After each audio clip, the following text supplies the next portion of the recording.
The Science of Getting Rich by Wallace D. Wattles.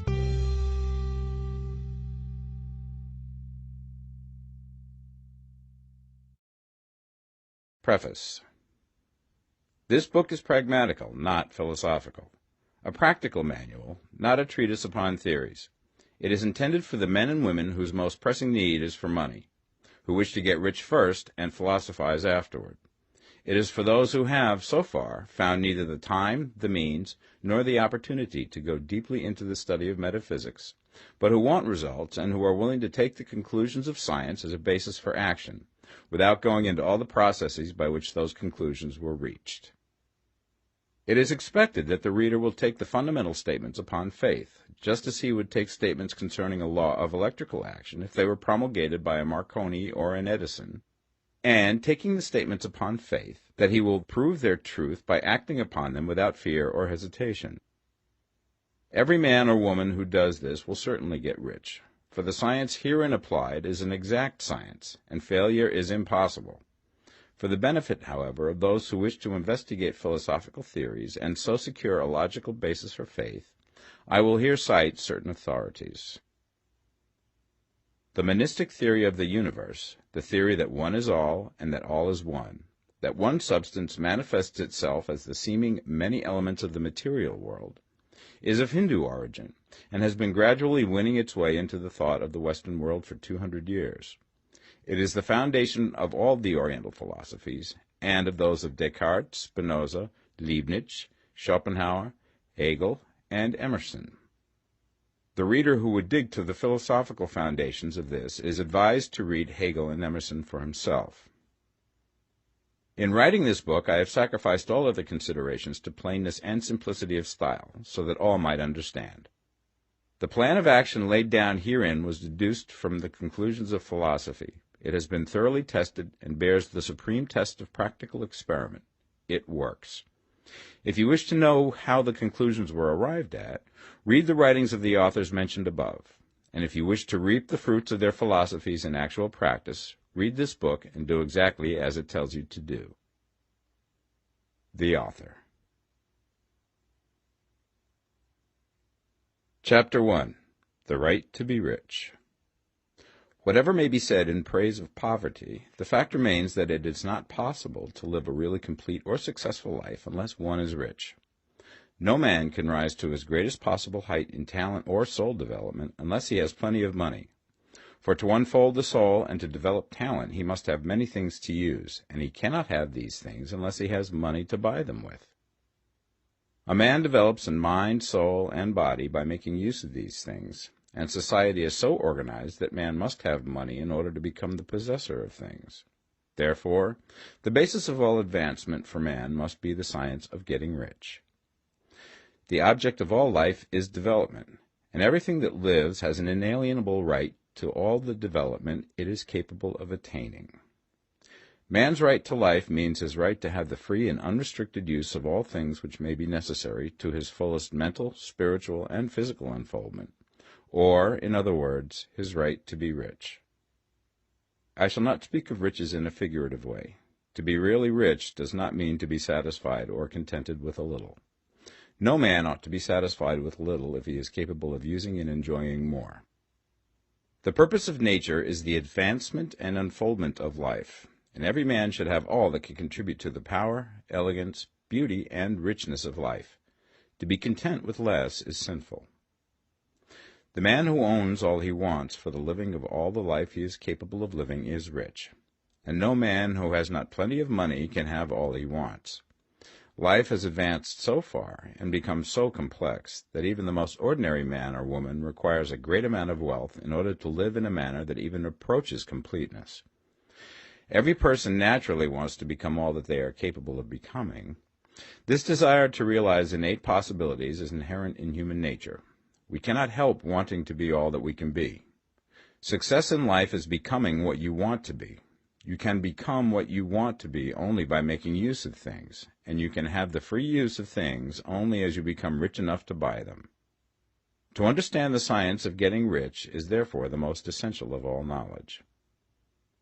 There is nothing wrong in wanting to get rich. The desire for riches is really the desire for a richer, fuller, and more abundant life, and that desire is praiseworthy. The man who does not desire to live more abundantly is abnormal, and so the man who does not desire to have money enough to buy all he wants is abnormal. There are three motives for which we live. We live for the body, we live for the mind, we live for the soul. No one of these is better or holier than the other. All are alike desirable, and no one of the three, body, mind, or soul, can live fully if either of the others is cut short of full life and expression. It is not right or noble to live only for the soul and deny mind or body, and it is wrong to live for the intellect and deny body or soul. We are all acquainted with the loathsome consequences of living for the body and denying both mind and soul, and we see that real life means the complete expression of all that man can give forth through body, mind, and soul. Whatever he can say, no man can be really happy or satisfied unless his body is living fully in every function, and unless the same is true of his mind and his soul. Wherever there is unexpressed possibility, or function not performed, there is unsatisfied desire. Desire is possibility seeking expression, or function seeking performance. Man cannot live fully in body without good food, comfortable clothing, and warm shelter, and without freedom from excessive toil. Rest and recreation are also necessary to his physical life. He cannot live fully in mind without books and time to study them, without opportunity for travel and observation, or without intellectual companionship. To live fully in mind, he must have intellectual recreations, and must surround himself with all the objects of art and beauty he is capable of using and appreciating. To live fully in soul, man must have love, and love is denied expression by poverty. A man's highest happiness is found in the bestowal of benefits on those he loves. Love finds its most natural and spontaneous expression in giving. The man who has nothing to give cannot fill his place as a husband or father, as a citizen or as a man.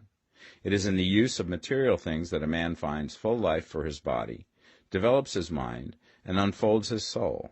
It is therefore of supreme importance to him that he should be rich. It is perfectly right that you should desire to be rich. If you are a normal man or woman, you cannot help doing so. It is perfectly right that you should give your best attention to the science of getting rich, for it is the noblest and most necessary of all studies. If you neglect this study, you are derelict in your duty to yourself, to God, and humanity, for you can render to God and humanity no greater service than to make the most of yourself. Chapter 2. There is a science of getting rich. There is a science of getting rich, and it is an exact science, like algebra or arithmetic. There are certain laws which govern the process of acquiring riches. Once these laws are learned and obeyed by any man, he will get rich with mathematical certainty. The ownership of money and property comes as a result of doing things in a certain way. Those who do things in this certain way, whether on purpose or accidentally, get rich, while those who do not do things in this certain way, no matter how hard they work or how able they are, remain poor. It is a natural law that like causes always produce like effects, and therefore any man or woman who learns to do things in this certain way will infallibly get rich. That the above statement is true is shown by the following facts. Getting rich is not a matter of environment, for if it were, all the people in certain neighborhoods would become wealthy. The people of one city would all be rich, while those of other towns would all be poor. Or the inhabitants of one state would roll in wealth, and those of an adjoining state would be in poverty. But everywhere we see rich and poor living side by side, in the same environment, and often engaged in the same vocations. When two men are in the same locality and in the same business, and one gets rich while the other remains poor, it shows that getting rich is not primarily a matter of environment. Some environments may be more favorable than others, but when two men in the same business are in the same neighborhood, and one gets rich while the other fails, it indicates that getting rich is the result of doing things in a certain way. And further, the ability to do things in this certain way is not due solely to the possession of talent, for many people who have great talent remain poor, while others who have very little talent get rich. Studying the people who have gotten rich, we find that they are an average lot in all respects, having no greater talents and abilities than other men. It is evident that they do not get rich because they possess talents and abilities that other men have not, but because they happen to do things in a certain way. Getting rich is not the result of saving or thrift. Many very penurious people are poor, while free spenders often get rich. Nor is getting rich due to doing things which others fail to do. For two men in the same business often do almost exactly the same things, and one gets rich while the other remains poor or becomes bankrupt. From all these things, we must come to the conclusion that getting rich is the result of doing things in a certain way. If getting rich is the result of doing things in a certain way, then any man or woman who can do things in that way can become rich, and the whole matter is brought within the domain of exact science. The question arises here whether this certain way may not be so difficult that only a few may follow it.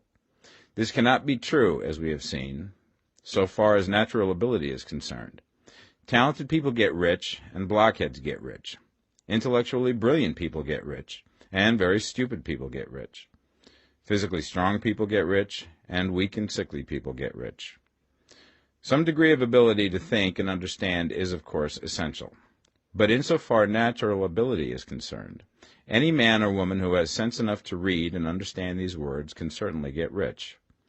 Also, we have seen that it is not a matter of environment. Location counts for something.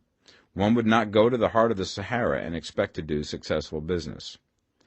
Getting rich involves the necessity of dealing with men and of being where there are people to deal with. And if these people are inclined to deal in the way that you want to deal, so much the better. But that is about as far as environment goes. If anybody else in your town can get rich, so can you. And if anybody else in your state can get rich, so can you. Again, it is not a matter of choosing some particular business or profession. People get rich in every business and in every profession, while their next-door neighbors in the same vocation remain in poverty. It is true that you will do best in a business which you like and which is congenial to you. And if you have certain talents which are well developed, you will do best in a business which calls for the exercise of those talents. Also, you will do best in a business which is suited to your locality. An ice cream parlor would do better in a warm climate than in Greenland, and a salmon fishery will succeed better in the Northwest than in Florida, where there are no salmon. But aside from these general limitations, getting rich is not dependent upon your engaging in some particular business, but upon your learning to do things in a certain way. If you are now in business and anybody else in your locality is getting rich in the same business, while you are not getting rich, it is because you are not doing things in the same way that the other person is doing them. No one is prevented from getting rich by lack of capital. True, as you get capital, the increase becomes more easy and rapid, but one who has capital is already rich and does not need to consider how to become so. No matter how poor you may be, if you begin to do things in a certain way, you will begin to get rich, and you will begin to have capital. The getting of capital is a part of the process of getting rich, and it is a part of the result which invariably follows the doing of things in a certain way. You may be the poorest man on the continent and be deeply in debt. You may have neither friends, influence, nor resources, but if you begin to do things in this way, you must infallibly begin to get rich, for the like causes must produce like effects. If you have no capital, you can get capital. If you're in the wrong business, you can get into the right business. If you're in the wrong location, you can go to the right location, and you can do so by beginning in your present business and in your present location, to do things in the certain way which causes success. Chapter 3. Is opportunity monopolized? No man is kept poor because opportunity has been taken away from him, because other people have monopolized the wealth and have put a fence around it. You may be shut off from engaging in business in certain lines, but there are other channels open to you. Probably it would be hard for you to get control of any of the great railroad systems. That field is pretty well monopolized, but the electric railway business is still in its infancy, and offers plenty of scope for enterprise, and it will be but a very few years until traffic and transportation through the air will become a great industry, and in all its branches will give employment to hundreds of thousands and perhaps to millions of people. Why not turn your attention to the development of aerial transportation, instead of competing with J.J. Hill and others for a chance in the steam railway world? It is quite true that if you are a working man in the employ of the Steel Trust, you have very little chance of becoming the owner of the plant in which you work. But it is also true that if you will commence to act in a certain way, You can soon leave the employ of the Steel Trust. You can buy a farm from 10 to 40 acres and engage in business as a producer of foodstuffs. There is great opportunity at this time for men who will live upon small tracts of land and cultivate the same intensively. Such men will certainly get rich. You may say that it is impossible for you to get the land, but I'm going to prove to you that it is not impossible, and that you can certainly get a farm if you will go to work in a certain way. At different periods, the tide of opportunity sets in different directions, according to the needs of the whole, and the particular stage of social evolution which has been reached. At present, in America, it is setting towards agricultural and the allied industries and professions. Today, opportunity is open before the factory worker in his line.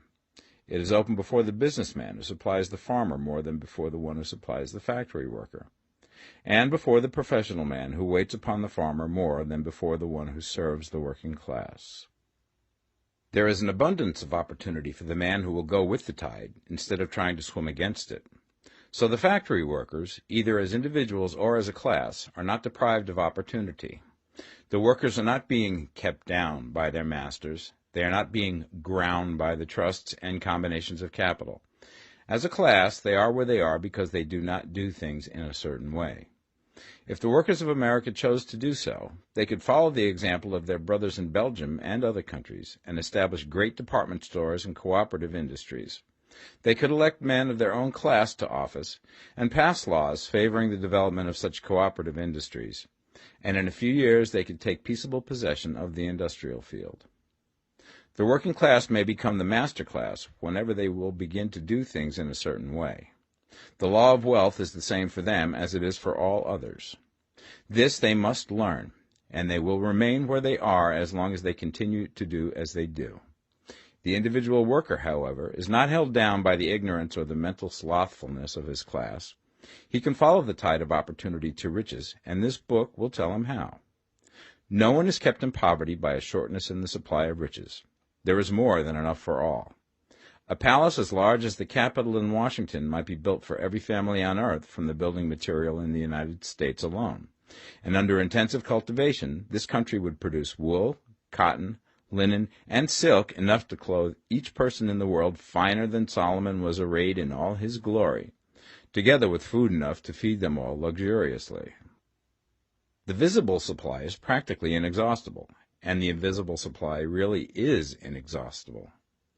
Everything you see on earth is made from one original substance, out of which all things proceed. New forms are constantly being made, and older ones are dissolving, but all are shapes assumed by one thing. There is no limit to the supply of formless stuff or original substance. The universe is made out of it, but it was not all used in making the universe.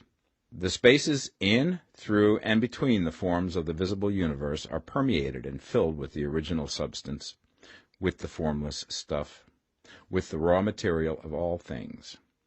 10,000 times as much has been made might still be made, and even then we should not have exhausted the supply of universal raw material. No man, therefore, is poor because nature is poor, or because there is not enough to go around. Nature is an inexhaustible storehouse of riches. The supply will never run short.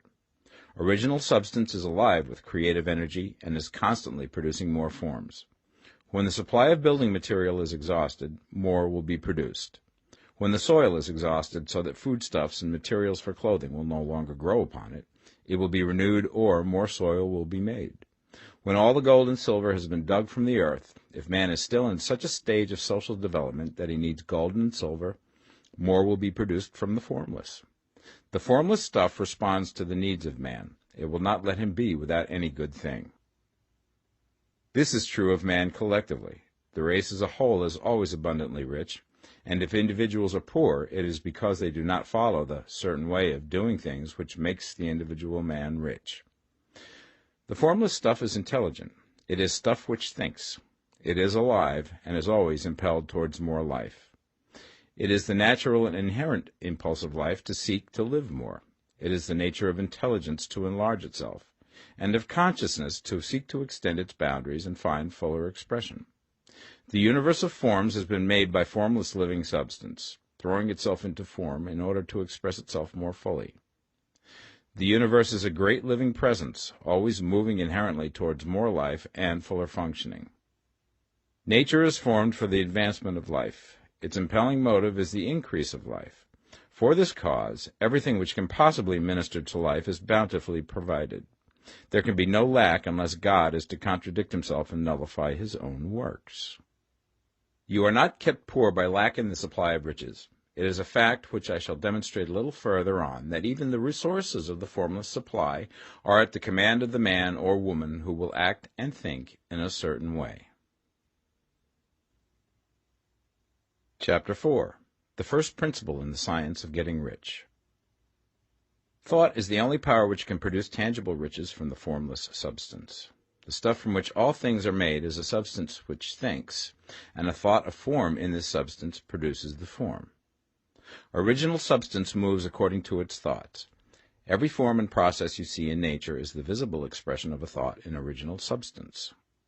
As the formless stuff thinks of a form, it takes that form. As it thinks of a motion, it makes that motion. That is the way all things were created. We live in a thought world, which is part of a thought universe. The thought of a moving universe extended through formless substance, and the thinking stuff moving according to that thought, took the form of systems of planets and maintains that form.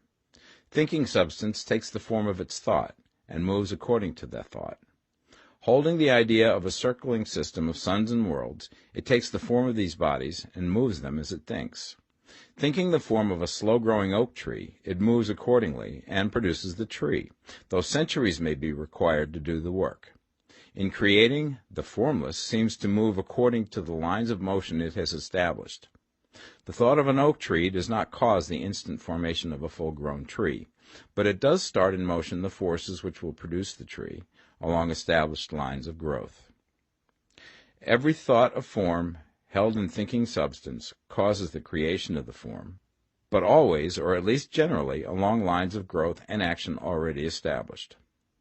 The thought of a house of a certain construction, if it were impressed upon formless substance, might not cause the instant formation of the house, but it would cause the turning of creative energies already working in trade and commerce into such channels as to result in the speedy building of the house. And if there were no existing channels through which the creative energy could work, then the house would be formed directly from primal substance, without waiting for the slow processes of the organic and inorganic world. No thought of form can be impressed upon original substance without causing the creation of the form. Man is a thinking center and can originate thought. All the forms that man fashions with his hands must first exist in his thought. He cannot shape a thing until he has thought that thing. And so far, man has confined his efforts wholly to the work of his hands. He has applied manual labor to the world of forms, seeking to change or modify those already existing. He has never thought of trying to cause the creation of new forms by impressing his thoughts upon formless substance. When man has a thought form, he takes material from the forms of nature and makes an image of the form which is in his mind. He has so far made little or no effort to cooperate with formless intelligence, to work with the Father. He has not dreamed that he can do what he seeth the Father doing. Man reshapes and modifies existing forms by manual labor. He has given no attention to the question whether he may not produce things from formless substance by communicating his thoughts to it. We propose to prove that he may do so, to prove that any man or woman may do so, and to show how. As our first step, we must lay down the three fundamental propositions. First, we assert that there is one original formless stuff, or substance, from which all things are made. All the seemingly many elements are but different presentations of one element. All the many forms found in organic and inorganic nature are but different shapes made from the same stuff. And this stuff is thinking stuff. A thought held in it produces the form of the thought. Thought, in thinking substance, produces shapes. Man is a thinking center, capable of original thought. If a man can communicate his thought to original thinking substance, he can cause the creation or formation of the thing he thinks about. To summarize this, there is a thinking stuff from which all things are made, and which, in its original state, permeates, penetrates, and fills the interspaces of the universe. A thought in this substance produces the thing that is imaged by the thought. Man can form things in his thought, and, by impressing his thought upon formless substance, can cause the thing he thinks about to be created. It may be asked if I can prove these statements, and without going into details, I answer that I can do so, both by logic and experience. Reasoning back from the phenomena of form and thought, I come to one original thinking substance, and reasoning forward from that thinking substance, I come to man's power to cause the formation of the thing he thinks about. And by experiment, I find the reasoning true, and this is my strongest proof. If one man who reads this book gets rich by doing what it tells him to do, that is evidence in support of my claim. But if every man who does what it tells him to do gets rich, that is proof positive until someone goes through the process and fails. The theory is true until the process fails, and this process will not fail. For every man who does exactly what this book tells him to do will get rich. I have said that men get rich by doing things in a certain way. And in order to do so, men must become able to think in a certain way. A man's way of doing things is the direct result of the way he thinks about things. To do things in a way that you want to do them, you will have to acquire the ability to think the way you want to think. This is the first step towards getting rich. To think what you want to think is to think truth, regardless of appearances. Every man has the natural and inherent power to think what he wants to think, but it requires far more effort to do so than it does to think the thoughts which are suggested by appearances. To think according to appearance is easy. To think truth regardless of appearances is laborious, and requires the expenditure of more power than any other work man is called upon to perform. There is no labor from which most people shrink as they do from that of sustained and consecutive thought. It is the hardest work in the world. This is especially true when truth is contrary to appearances. Every appearance in the visible world tends to produce a corresponding form in the mind which observes it, and this can only be prevented by holding the thought of the truth. To look upon the appearance of disease will produce the form of disease in your own mind and ultimately in your body, unless you hold the thought of the truth, which is that there is no disease. It is only an appearance, and the reality is health. To look upon the appearances of poverty will produce corresponding forms in your own mind. Unless you hold to the truth that there is no poverty, there is only abundance. To think health when surrounded by the appearance of disease, or to think riches when in the midst of appearances of poverty, requires power. But he who acquires this power becomes a master mind. He can conquer fate. He can have what he wants. This power can only be acquired by getting hold of the basic fact which is behind all appearances, and that fact is that there is one thinking substance, from which and by which all things are made. Then we must grasp the truth that every thought held in this substance becomes a form, and that man can so impress his thoughts upon it as to cause them to take form and become visible things. When we realize this, we lose all doubt and fear, for we know that we can create what we want to create, and we can get what we want to have, and can become what we want to be. As a first step towards getting rich, you must believe the three fundamental statements given previously in this chapter, and in order to emphasize them, I repeat them here. There is a thinking stuff from which all things are made, and which, in its original state, permeates, penetrates, and fills the interspaces of the universe. A thought in this substance produces the thing that is imaged by the thought. Man can form things in his thought, and, by impressing his thought upon formless substance, can cause the thing he thinks about to be created. You must lay aside all other concepts of the universe than this monistic one, and you must dwell upon this until it is fixed in your mind and has become your habitual thought. Read these creed statements over and over again. Fix every word upon your memory, and meditate upon them until you firmly believe what they say. If a doubt comes to you, cast it aside as a sin. Do not listen to arguments against this idea. Do not go to churches or lectures where a contrary concept of things is taught or preached. Do not read magazines or books which teach a different idea.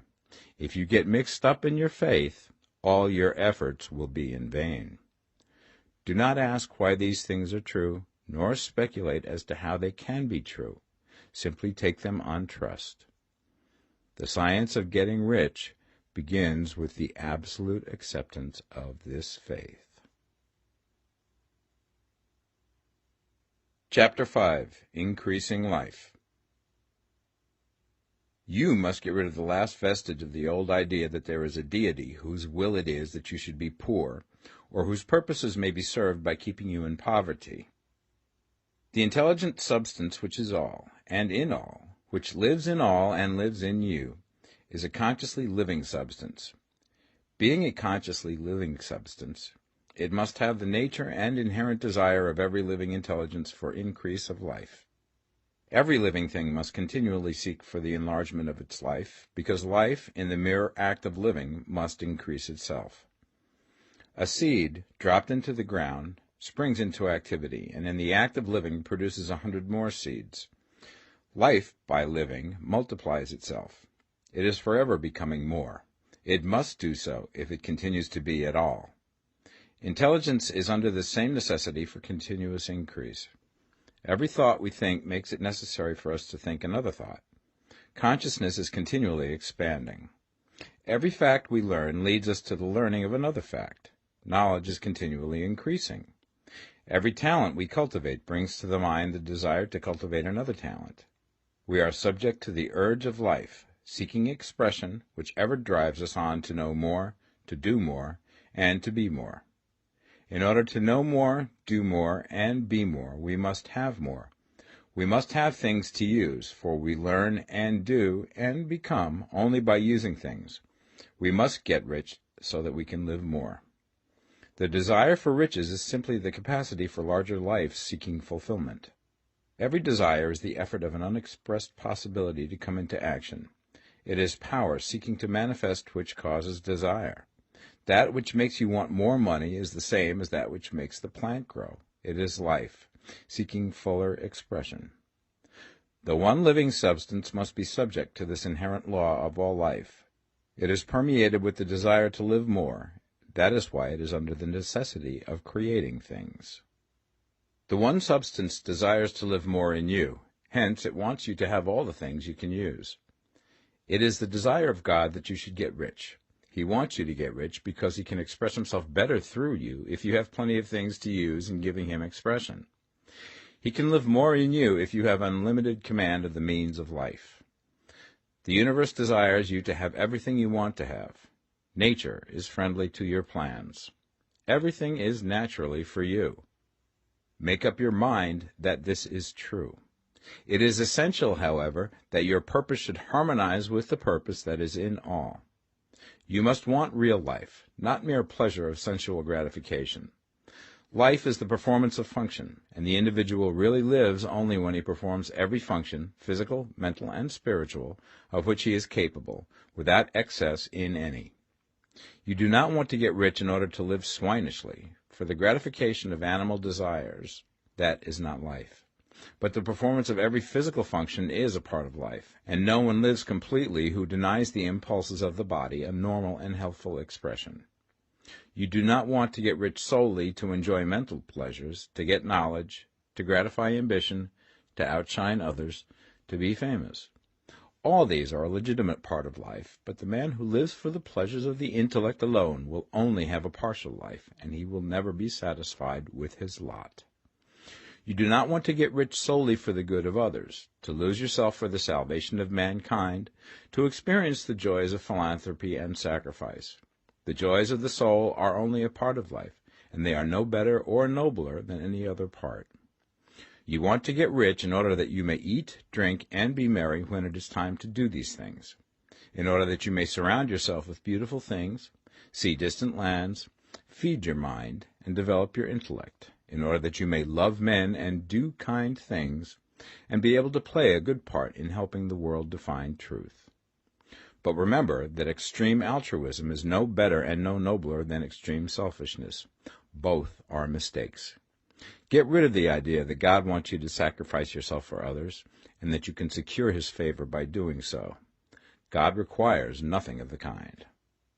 What he wants is that you should make the most of yourself, for yourself and for others, and you can help others more by making the most of yourself than in any other way.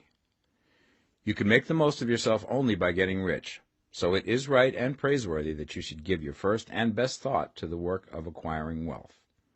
Remember, however, that the desire of substance is for all, and its movements must be for more life to all. It cannot be made to work for less life to any, because it is equally in all, seeking riches and life. Intelligent substance will make things for you, but it will not take things away from someone else and give them to you. You must get rid of the thought of competition. You are to create, not to compete for what is already created. You do not have to take anything away from anyone. You do not have to drive sharp bargains. You do not have to cheat or to take advantage. You do not need to let any man work for you for less than he earns. You do not have to covet the property of others, or to look at it with wishful eyes. No man has anything of which you cannot have the like, and that without taking what he has away from him. You are to become a creator, not a competitor. You are going to get what you want, but in such a way that when you get it, every other man will have more than he has now. I am aware that there are men who get a vast amount of money by proceeding in direct opposition to the statements in the paragraph above, and may add a word of explanation here. Men of the plutocratic type, who become very rich, do so sometimes purely by their extraordinary ability on the plane of competition, and sometimes they unconsciously relate themselves to substance and its great purposes and movements for the general racial upbuilding through industrial evolution. Rockefeller, Carnegie, Morgan, et al. Have been the unconscious agents of the supreme in the necessary work of systematizing and organizing productive industry, and, in the end, their work will contribute immensely towards increased life for all. Their day is nearly over. They have organized production, and will soon be succeeded by the agents of the multitude, who will organize the machinery of distribution. The multimillionaires are like the monster reptiles of the prehistoric eras. They play a necessary part in the evolutionary process, but the same power which produced them will dispose of them, and it is well to bear in mind that they have never been really rich. A record of the private lives of most of this class will show that they have really been the most abject and wretched of the poor. Riches secured on the competitive plane are never satisfactory and permanent. They are yours today and another's tomorrow. Remember, if you are to become rich in a scientific and certain way, you must rise entirely out of the competitive thought. You must never think for a moment that the supply is limited. Just as soon as you begin to think that all the money is being cornered and controlled by bankers and others, and that you must exert yourself to get laws passed to stop this process, and so on, in that moment you drop into the competitive mind, and your power to cause creation is gone for the time being. And what is worse, you will probably arrest the creative movements you have already instituted. Know that there are countless millions of dollars worth of gold in the mountains of the earth, not yet brought to light, and know that if there were not, more would be created from thinking substance to supply your needs. Know that the money you need will come, even if it is necessary for 1,000 men to be led to the discovery of new gold mines tomorrow. Never look at the visible supply. Look always at the limitless riches in formless substance, and know that they are coming to you as fast as you can receive and use them. Nobody, by cornering the visible supply, can prevent you from getting what is yours. So never allow yourself to think for an instant that all the best building spots will be taken before you get ready to build your house, unless you hurry. Never worry about the trusts and combines, and get anxious for fear that they will soon come to own the whole earth. Never get afraid that you will lose what you want because some other person beat you to it. That cannot possibly happen. You are not seeking anything that is possessed by anybody else. You are causing what you want to be created from formless substance, and the supply is without limits. Stick to the formulated statement. There is a thinking stuff from which all things are made, and which, in its original state, permeates, penetrates, and fills the interspaces of the universe. A thought in this substance produces the thing that is imaged by the thought. Man can form things in his thought, and by impressing his thought upon formless substance, can cause the thing he thinks about to be created. Chapter 6. How riches come to you. When I say that you do not have to drive sharp bargains, I do not mean that you do not have to drive any bargains at all, or that you are above the necessity for having any dealings with your fellow men. I mean that you will not need to deal with them unfairly. You do not have to get something for nothing, but can give to every man more than you take from him. You cannot give every man more in cash market value than you take from him, but you can give him more in use value than the cash value of the thing you take from him. The paper, ink, and other material in this book may not be worth the money you pay for it, but if the ideas suggested by it bring you thousands of dollars, you have not been wronged by those who sold it to you. They have given you a great use value for a small cash value. Let us suppose that I own a picture by one of the great artists, which in any civilized community is worth thousands of dollars. I take it to Baffin Ray, and by salesmanship induce an Eskimo to give a bundle of furs worth $500 for it. I have really wronged him, for he has no use for the picture. It has no value to him. It will not add to his life. But suppose I give him a gun worth $50 for his furs. Then he has made a good bargain. He has use for the gun. It will get him many more furs and much food. It will add to his life in every way. It will make him rich. When you rise from the competitive to the creative plane, you can scan your business transactions very strictly, and if you are selling any man anything which does not add more to his life than the thing he gives you in exchange, you can afford to stop it. You do not have to beat anybody in business, and if you are in a business which does beat people, get out of it at once. Give every man more in use value than you take from him in cash value. Then you are adding to the life of the world by every business transaction. If you have people working for you, you must take from them more in cash value than you pay them in wages. But you can so organize your business that it will be filled with the principle of advancement, and so that each employee who wishes to do so may advance a little every day. You can make your business do for your employees what this book is doing for you. You can so conduct your business that it will be a sort of ladder, by which every employee who will take the trouble may climb to riches himself, and, given the opportunity, if he will not do so, it is not your fault. And finally, because you are to cause the creation of your riches from formless substance which permeates all your environment, it does not follow that they are to take shape from the atmosphere and come into being before your eyes. If you want a sewing machine, for instance, I do not mean to tell you that you are to impress the thought of a sewing machine on thinking substance until the machine is formed without hands, in the room where you sit or elsewhere. But if you want a sewing machine, hold the mental image of it with the most positive certainty that it is being made, or is on its way to you. After once forming the thought, have the most absolute and unquestioning faith that the sewing machine is coming. Never think of it, or speak of it, in any other way than as being sure to arrive. Claim it as already yours. It will be brought to you by the power of the Supreme Intelligence, acting upon the minds of men. If you live in Maine, it may be that a man will be brought from Texas or Japan to engage in some transaction which will result in your getting what you want. If so, the whole matter will be as much to that man's advantage as it is to yours.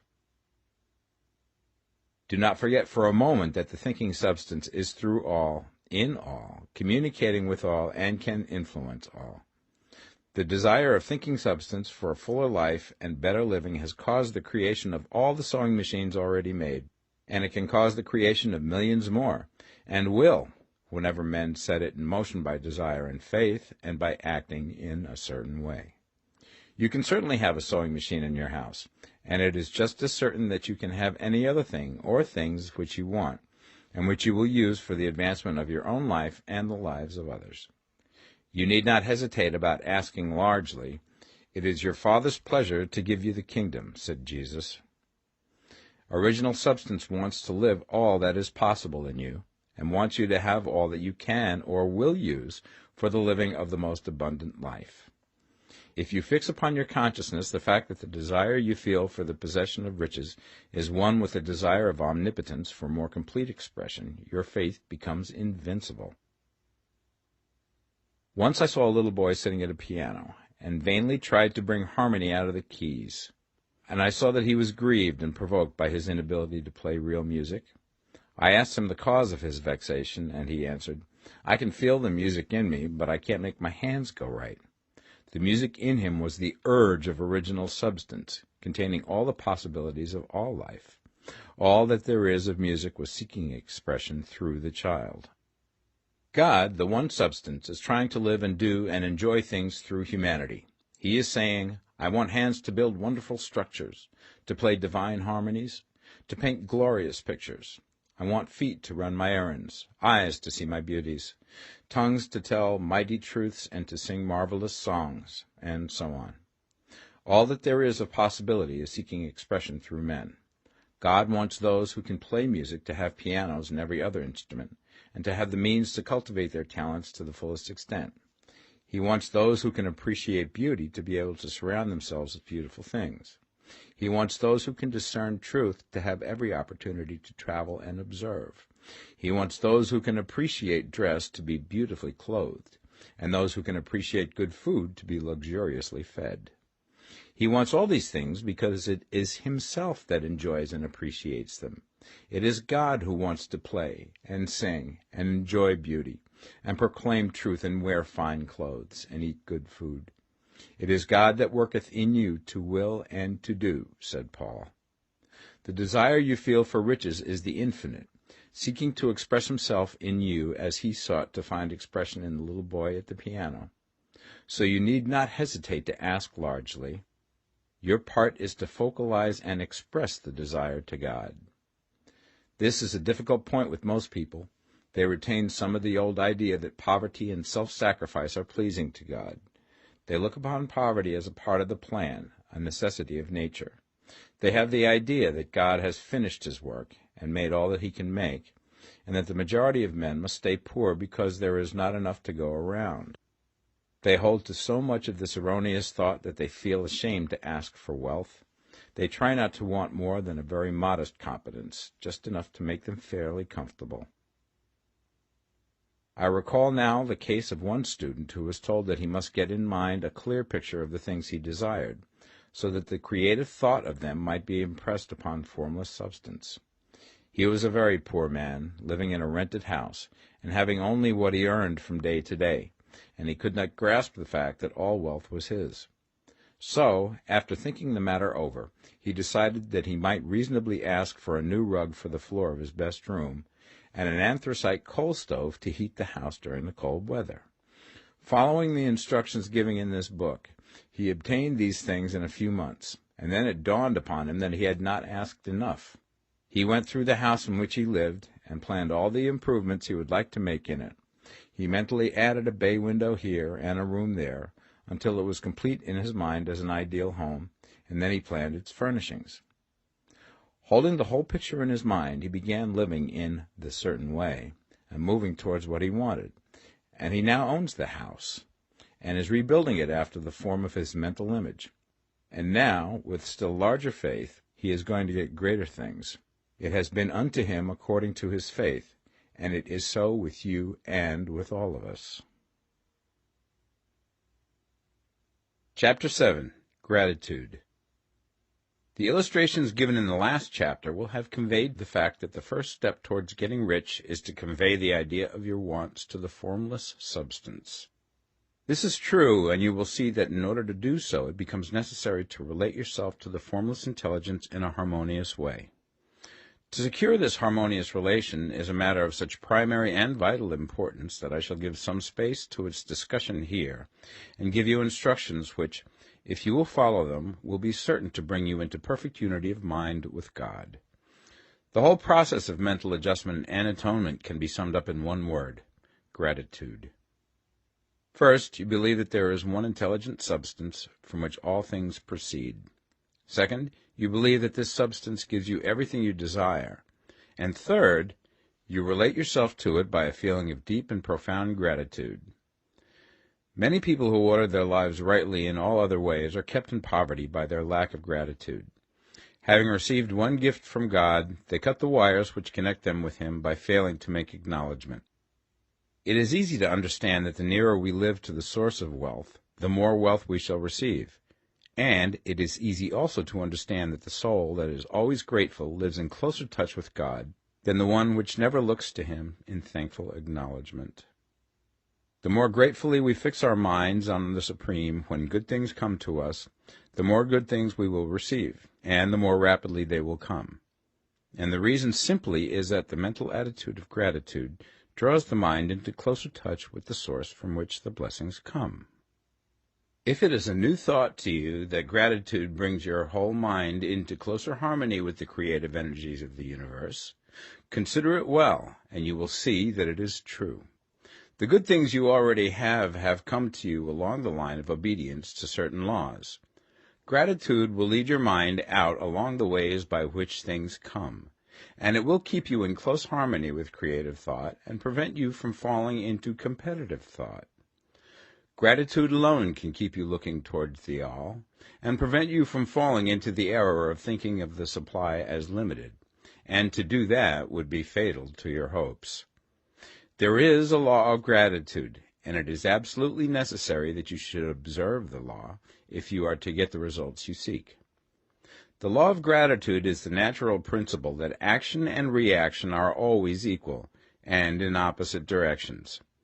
The grateful outreaching of your mind in thankful praise to the Supreme is a liberation or expenditure of force. It cannot fail to reach that to which it is addressed, and the reaction is an instantaneous movement towards you. Draw nigh unto God, and he will draw nigh unto you. That is a statement of psychological truth. And if your gratitude is strong and constant, the reaction in formless substance will be strong and continuous. The movement of the things you want will always be towards you. Notice the grateful attitude that Jesus took, how he always seemed to be saying, I thank thee, Father, that thou hearest me. You cannot exercise much power without gratitude, for it is gratitude that keeps you connected with power. But the value of gratitude does not consist solely in getting you more blessings in the future. Without gratitude, you cannot long keep from dissatisfied thought regarding things as they are. The moment you permit your mind to dwell with dissatisfaction upon things as they are, you begin to lose ground. You fix attention upon the common, the ordinary, the poor, and the squalid and mean, and your mind takes the form of these things. Then you will transmit these forms or mental images to the formless, and the common, the poor, the squalid, and mean will come to you. To permit your mind to dwell upon the inferior is to become inferior, and to surround yourself with inferior things. On the other hand, to fix your attention on the best is to surround yourself with the best, and to become the best. The creative power within us makes us into the image of that to which we give our attention. We are thinking substance, and thinking substance always takes the form of that which it thinks about. The grateful mind is constantly fixed upon the best. Therefore it tends to become the best. It takes the form or character of the best and will receive the best. Also, faith is born of gratitude. The grateful mind continually expects good things, and expectation becomes faith. The reaction of gratitude upon one's own mind produces faith, and every outgoing wave of grateful thanksgiving increases faith. He who has no feeling of gratitude cannot long retain a living faith, and without a living faith you cannot get rich by the creative method, as we shall see in the following chapters. It is necessary, then, to cultivate the habit of being grateful for every good thing that comes to you, and to give thanks continuously. And because all things have contributed to your advancement, you should include all things in your gratitude. Do not waste time thinking or talking about the shortcomings or wrong actions of plutocrats or trust magnates. Their organization of the world has made your opportunity. All you get really comes to you because of them. Do not rage against corrupt politicians. If it were not for politicians, we should fall into anarchy, and your opportunity would be greatly lessened. God has worked a long time and very patiently to bring us up to where we are in industry and government, and he is going right on with his work. There is not the least doubt that he will do away with plutocrats, trust magnates, captains of industry, and politicians as soon as they can be spared. But in the meantime, behold, they are all very good. Remember that they are all helping to arrange the lines of transmission along which your riches will come to you, and be grateful to them all. This will bring you into harmonious relations with the good in everything, and the good in everything will move toward you.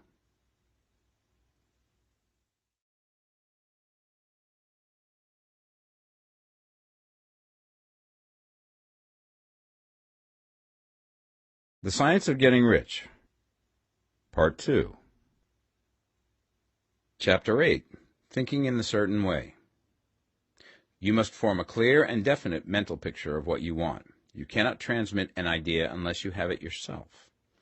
You must have it before you can give it, and many people fail to impress thinking substance because they have themselves only a vague and misty concept of the things they want to do, to have, or to become.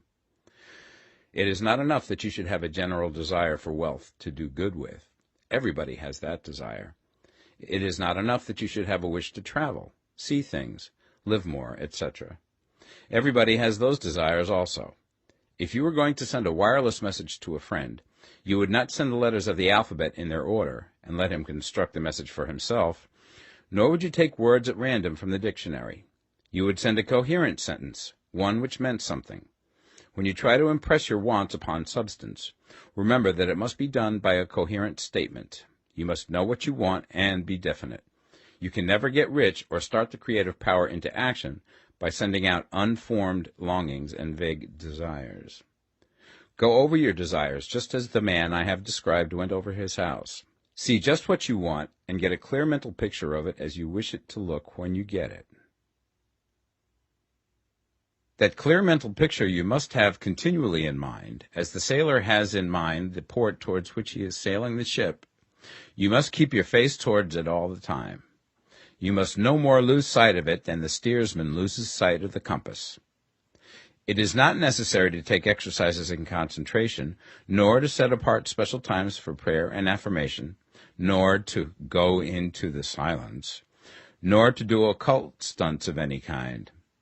There things are well enough, but all you need is to know what you want, and to want it badly enough so that it will stay in your thoughts.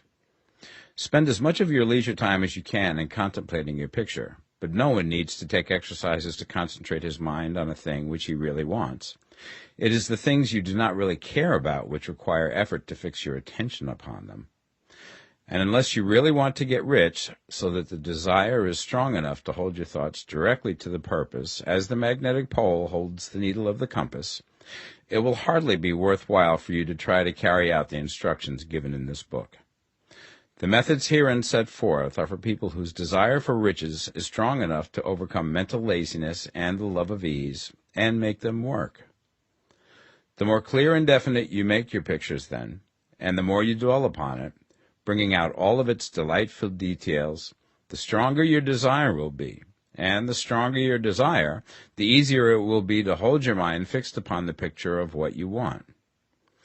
Something more is necessary, however, than merely to see the picture clearly. If that is all you do, you are only a dreamer, and will have little or no power for accomplishment. Behind your clear vision must be the purpose to realize it, to bring it out in tangible expression. And behind this purpose must be an invincible and unwavering faith that the thing is already yours, that it is at hand, and you have only to take possession of it. Live in the new house mentally until it takes form around you physically. In the mental realm, enter at once into full enjoyment of the things you want. Whatsoever things ye ask for when ye pray, believe that ye receive them, and ye shall have them, said Jesus. See the things you want as if they were actually around you all the time. See yourself as owning and using them. Make use of them in imagination, just as you will use them when they are your tangible possessions. Dwell upon your mental picture until it is clear and distinct, and then take the mental attitude of ownership towards everything in that picture. Take possession of it in mind, in the full faith that it is actually yours. Hold to this mental ownership. Do not waver for an instant in the faith that it is real. And remember what was said in the preceding chapter about gratitude. Be as thankful for it all the time as you expect to be when it has taken form. The man who can sincerely thank God for the things which as yet he owns only in imagination has real faith. He will get rich. He will cause the creation of whatsoever he wants. You do not need to pray repeatedly for things you want. It is not necessary to tell God about it every day. Use not vain repetitions as the heathens do, said Jesus to his pupils. For your Father knoweth that ye have need of these things before ye ask him. Your part is to intelligently formulate your desires for the things which make for a larger life, and to get these desires arranged into a coherent whole, and then to impress this whole desire upon the formless substance, which has the power and the will to bring you what you want. You do not make this impression by repeating strings of words. You make it by holding the vision with unshakable purpose to attain it, and with steadfast faith that you do attain it. The answer to your prayer is not according to your faith while you are talking, but according to your faith while you are working. You cannot impress the mind of God by having a special Sabbath day set apart to tell him what you want, and then forgetting him during the rest of the week. You cannot impress him by having special hours to go into your closet and pray, if you then dismiss the matter from your mind until the hour of prayer comes again. Oral prayer is well enough, and has its effect, especially upon yourself, in clarifying your vision and strengthening your faith. But it is not your oral petitions which get you what you want. In order to get rich, you do not need a sweet hour of prayer. You need to pray without ceasing. And by prayer I mean holding steadily to your vision, with the purpose to cause its creation into solid form, and the faith that you are doing so. Believe that ye receive them. The whole matter turns on receiving, once you have clearly formed your vision. When you have formed it, it is well to make an oral statement, addressing the Supreme in reverent prayer, and from that moment you must, in mind, receive what you ask for. Live in the new house, wear the fine clothes, ride in the automobile, go on the journey, and confidently plan for greater journeys. Think and speak of all things you have asked for in terms of actual present ownership. Imagine an environment and a financial condition exactly as you want them, and live all the time in that imaginary environment and financial condition. Mind, however, that you do not do this as a mere dreamer and castle builder. Hold to the faith that the imaginary is being realized, and to the purpose to realize it. Remember that it is faith and purpose in the use of imagination which makes the difference between the scientist and the dreamer. And having learned this fact, it is here that you must learn the proper use of the will. Chapter 9. How to use the will. To set about getting rich in a scientific way, you do not try to apply your willpower to anything outside of yourself. You have no right to do so anyway. It is wrong to apply your will to other men and women in order to get them to do what you wish done.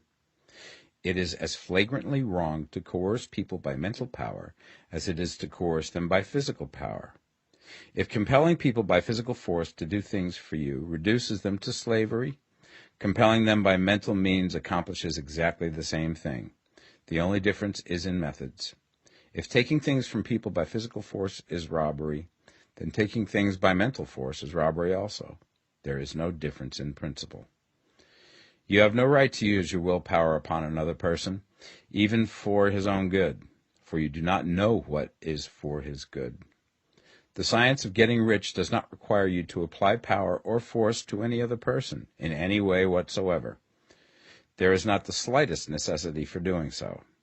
Indeed, any attempt to use your will upon others will only tend to defeat your purpose. You do not need to apply your will to things in order to compel them to come to you. That would simply be trying to coerce God, and would be foolish and useless, as well as irreverent. You do not have to compel God to give you good things, any more than you have to use your willpower to make the sun rise. You do not have to use your willpower to conquer an unfriendly deity, or to make stubborn and rebellious forces do your bidding. Substance is friendly to you, and is more anxious to give you what you want than you are to get it. To get rich, you need only to use your willpower upon yourself.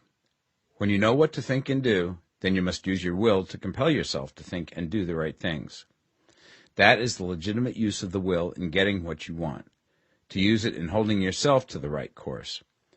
Use your will to keep yourself thinking and acting in the certain way.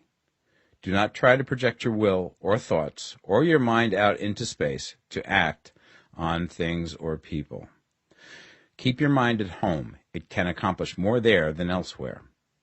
Use your mind to form a mental image of what you want, and to hold that vision with faith and purpose, and use your will to keep your mind working in the right way. The more steady and continuous your faith and purpose, the more rapidly you will get rich, because you will make only positive impressions upon substance, and you will not neutralize or offset them by negative impressions. The picture of your desires, held with faith and purpose, is taken up by the formless, and permeates it to great distances throughout the universe, for all I know. As this impression spreads, all things are set moving towards its realizations. Every living thing, every inanimate thing, and the things yet uncreated, are stirred towards bringing into being that which you want. All forces begin to be exerted in that direction. All things begin to move towards you. The minds of people everywhere are influenced towards doing the things necessary to the fulfilling of your desires, and they work for you unconsciously. But you can check all this by starting a negative impression in the formless substance. Doubt or unbelief is as certain to start a movement away from you as faith and purpose are to start one toward you. It is by not understanding this that most people who try to make use of mental science in getting rich make their failure. Every hour and moment you spend in giving heeds to doubts and fears. Every hour you spend in worry, every hour in which your soul is possessed by unbelief, sets a current away from you in the whole domain of intelligent substance.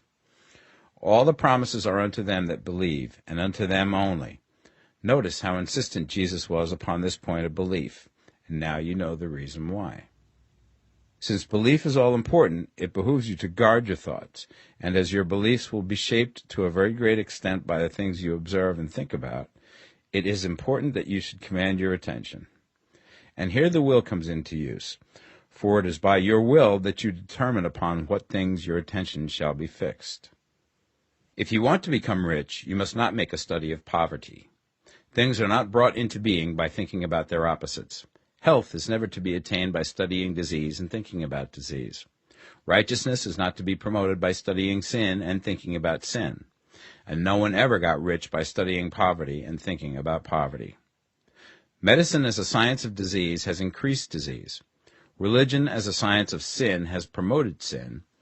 And economics as a study of poverty will fill the world with wretchedness and want. Do not talk about poverty. Do not investigate it or concern yourself with it. Never mind what its causes are. You have nothing to do with them. What concerns you is the cure. Do not spend your time in charitable work or charity movements. All charity only tends to perpetuate the wretchedness it aims to eradicate.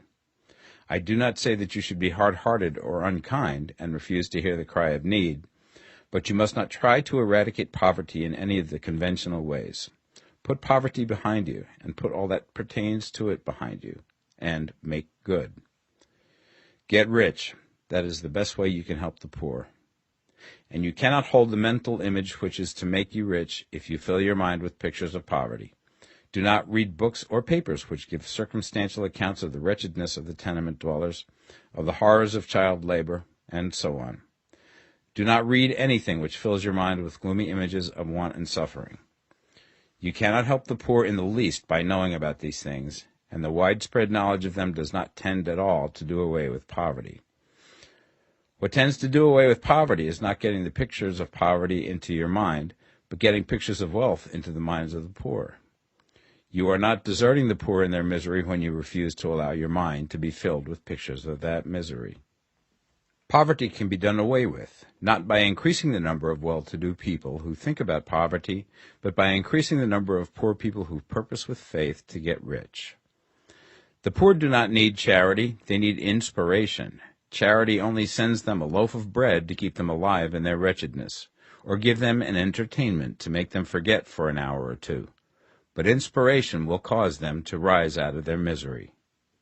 If you want to help the poor, demonstrate to them that they can become rich. Prove it by getting rich yourself. The only way in which poverty will ever be banished from this world is by getting a large and constantly increasing number of people to practice the teachings of this book. People must be taught to become rich by creation, not by competition. Every man who becomes rich by competition throws down behind him the ladder by which he rises and keeps others down. But every man who gets rich by creation opens a way for thousands to follow him and inspires them to do so. You are not showing hardness of heart or an unfeeling disposition when you refuse to pity poverty, see poverty, read about poverty, or think or talk about it, or to listen to those who do talk about it. Use your willpower to keep your mind off the subject of poverty and to keep it fixed with faith and purpose on the vision of what you want. Chapter 10. Further Use of the Will. You cannot retain a true and clear vision of wealth if you are constantly turning your attention to opposing pictures, whether they be external or imaginary. Do not tell of your past troubles of a financial nature, if you have had them. Do not think of them at all. Do not tell of the poverty of your parents, or the hardships of your early life. To do any of these things is to mentally class yourself with the poor for the time being, and it will certainly check the movement of things in your direction. Let the dead bury their dead, as Jesus said. Put poverty and all things that pertain to poverty completely behind you. You have accepted a certain theory of the universe as being correct, and are resting all your hopes of happiness on its being correct. And what can you gain by giving heed to conflicting theories? Do not read religious books which tell you that the world is soon coming to an end, and do not read the writing of muckrakers and pessimistic philosophers who tell you that it is going to the devil. The world is not going to the devil. It is going to God. It is wonderful becoming. True, there may be a good many things in existing conditions which are disagreeable, but what is the use of studying them when they are certainly passing away, and when the study of them only tends to check their passing and keep them with us? Why give time and attention to things which are being removed by evolutionary growth, when you can hasten their removal only by promoting the evolutionary growth as far as your part of it goes? No matter how horrible and seeming may be the conditions in certain countries, sections, or places, you waste your time and destroy your own chances by considering them. You should interest yourself in the world's becoming rich. Think of the riches in the world as coming to, instead of the poverty it is growing out of, and bear in mind that the only way in which you can assist the world in growing rich is by growing rich yourself through creative method, not the competitive one. Give your attention wholly to riches. Ignore poverty. Whenever you think or speak of those who are poor, think and speak of them as those who are becoming rich, as those who are to be congratulated rather than pitied. Then they and others will catch the inspiration and begin to search for the way out. Because I say that you are to give your whole time and mind and thought to riches, it does not follow that you are to be sordid or mean. To become really rich is the noblest aim you can have in life, for it includes everything else. On the competitive plane, the struggle to get rich is a godless scramble for power over other men. But when we come into the creative mind, all this is changed. All that is possible in the way of greatness and soul unfoldment, of service and lofty endeavor, comes by way of getting rich. All is made possible by the use of things. If you lack for physical health, you will find that the attainment of it is conditional on you getting rich. Only those who are emancipated from financial worry and who have the means to live a carefree existence and follow hygienic practices can have and retain health. Moral and spiritual greatness is possible only to those who are above the competitive battle for existence, and only those who are becoming rich on the plane of creative thought are free from the degrading influences of competition. If your heart is set on domestic happiness, remember that love flourishes best when there is refinement, a high level of thought, and freedom from corrupting influences. And these are to be found only where riches are attained by the exercise of creative thought, without strife or rivalry. You can aim at nothing so great or noble, I repeat, as to become rich, and you must fix your attention upon your mental picture of riches, to the exclusion of all that may tend to dim or obscure the vision. You must learn to see the underlying truth in all things. You must see beneath all seemingly wrong conditions the great one life, ever moving forward towards fuller expression and more complete happiness. It is the truth that there is no such thing as poverty, that there is only wealth. Some people remain in poverty because they are ignorant of the fact that there is wealth for them, and these can best be taught by showing them the way to affluence in your own person and practice.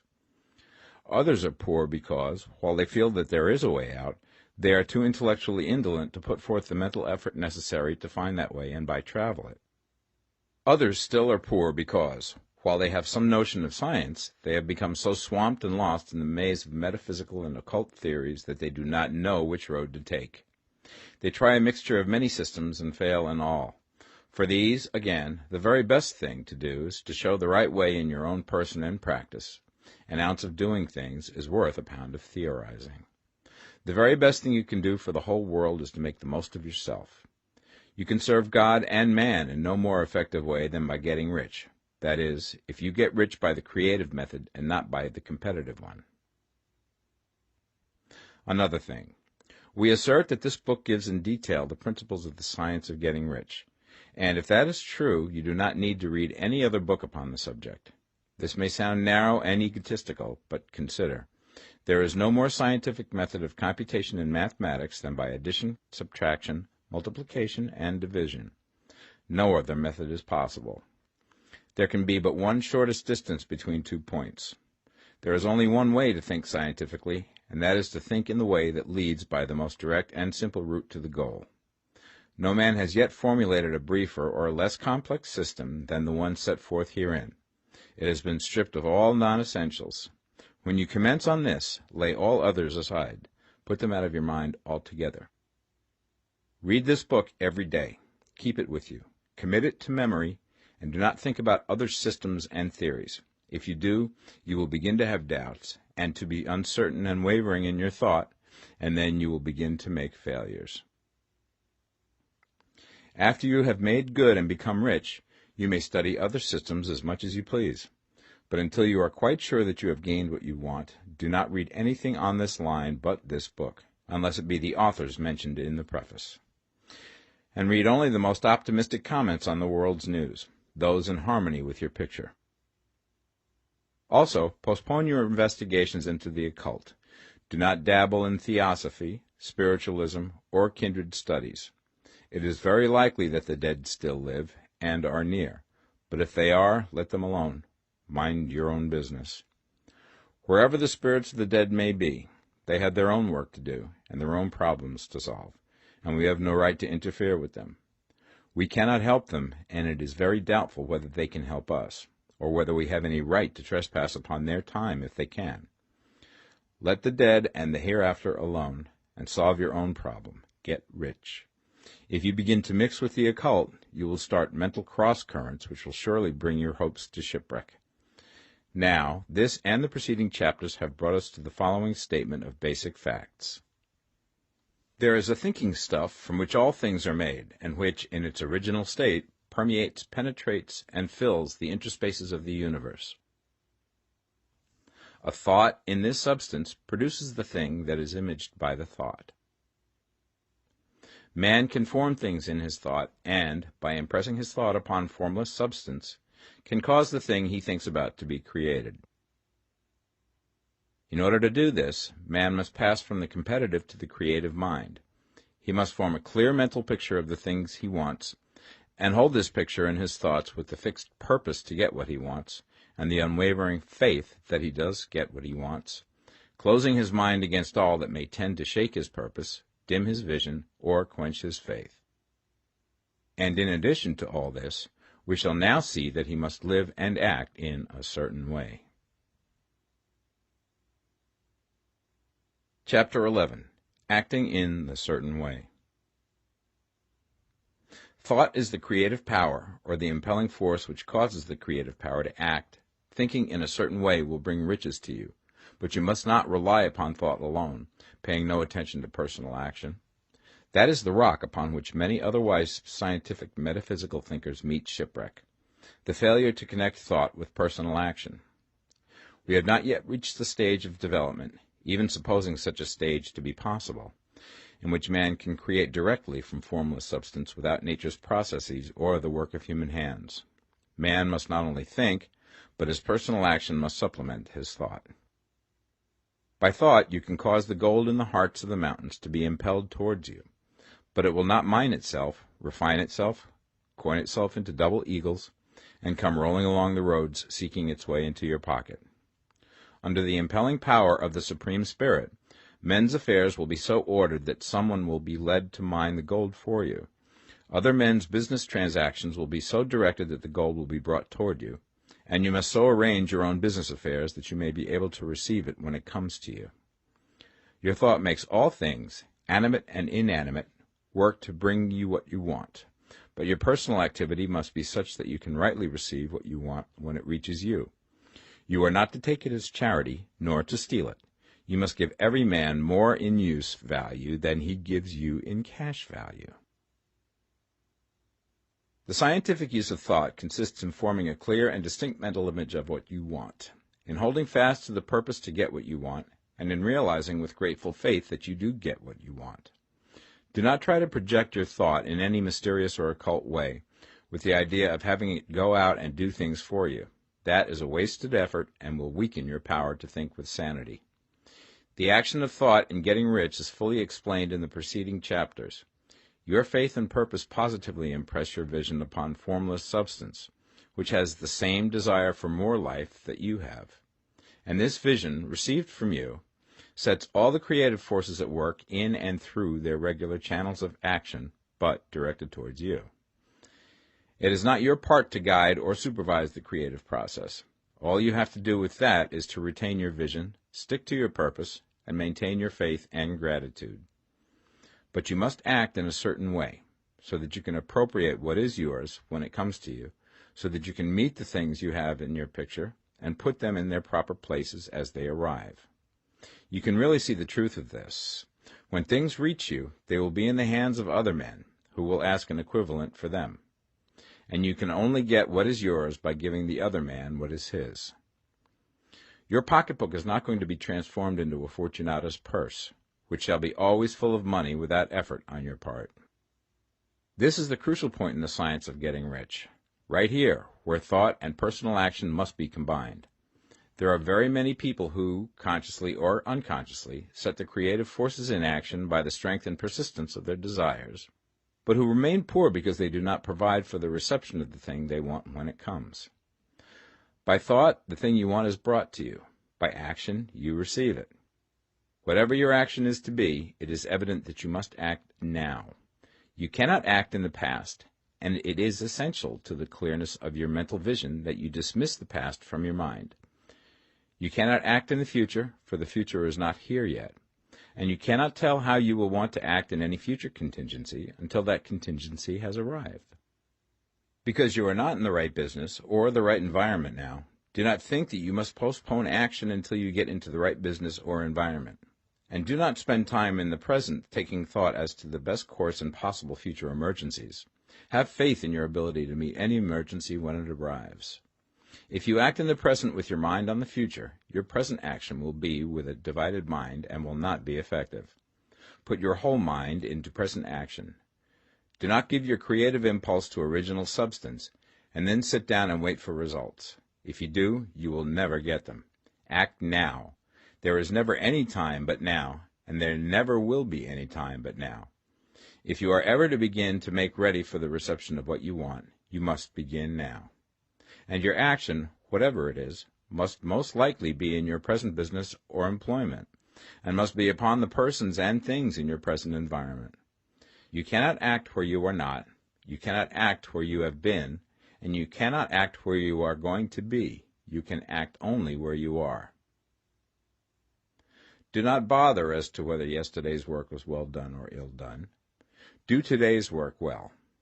Do not try to do tomorrow's work now. There will be plenty of time to do that when you get to it. Do not try, by occult or mystical means, to act on people or things that are out of your reach. Do not wait for a change of environment. Before you act, get a change of environment by action. You can so act upon the environment in which you are now, as to cause yourself to be transferred to a better environment. Hold with faith and purpose the vision of yourself in the better environment, but act upon your present environment with all your heart and with all your strength and with all your mind. Do not spend any time in daydreaming or castle building. Hold to the one vision of what you want and act now. Do not cast about seeking some new thing to do, or some strange, unusual, or remarkable action to perform as a first step towards getting rich. It is probable that your actions, at least for some time to come, will be those you have been performing for some time past, but you are to begin now to perform these actions in a certain way, which will surely make you rich. If you are engaged in some business and feel that it is not the right one for you, do not wait until you get into the right business before you begin to act. Do not feel discouraged or sit down and lament because you are misplaced. No man was ever so misplaced that he could not find the right place, and no man ever became so involved in the wrong business but that he could get into the right business.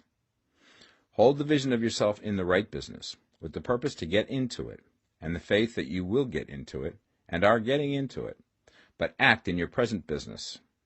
Use your present business as the means of getting a better one, and use your present environment as the means of getting into a better one.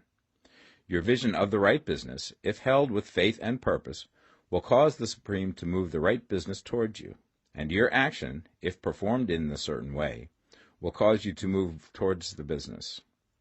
If you are an employee or wage earner and feel that you must change places in order to get what you want, do not project your thought into space and rely upon it to get you another job. It will probably fail to do so. Hold the vision of yourself in the job you want, while you act with faith and purpose on the job you have, and you will certainly get the job you want. Your vision and faith will set the creative force in motion to bring it toward you, and your action will cause the forces in your own environment to move you toward the place you want. In closing this chapter, we will add another statement to our syllabus. There is a thinking stuff from which all things are made, and which, in its original state, permeates, penetrates, and fills the interspaces of the universe. A thought in this substance produces the thing that is imaged by the thought. Man can form things in his thought, and, by impressing his thought upon formless substance, can cause the thing he thinks about to be created. In order to do this, man must pass from the competitive to the creative mind.